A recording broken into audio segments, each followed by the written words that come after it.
আসসালামু আলাইকুম বন্ধুরা, আপনারা সবাই কেমন আছেন? আজকে আমি রান্না করব কবুতরের গোশত। এই যে দেখুন, প্রথমেই পেঁয়াজগুলো ভালোভাবে লাল লাল করে ভেজে নিতে হবে।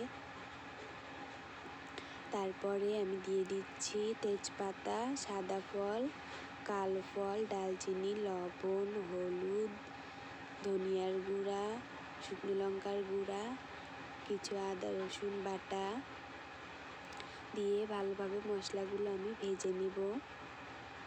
ভেজে নেওয়া হয়ে গেলে একটু পানি দিয়ে দিব, দিয়ে মশলাটা কষে নিব। দেখতে পাচ্ছেন মশলাগুলো কষানো হয়ে গেছে। এই পর্যায়ে আমি দিয়ে দিচ্ছি কবুতরের গোশতগুলা, দিয়ে ভালোভাবে নেড়ে চেড়ে মশলাটার সঙ্গে গোশতগুলা কষাবো।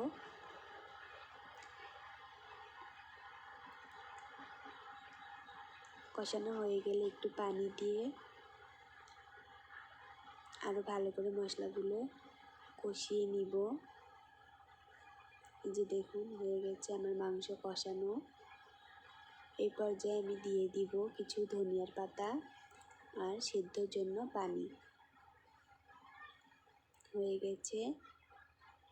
এই দেখুন, আমার মাংস রান্না হয়ে গেছে।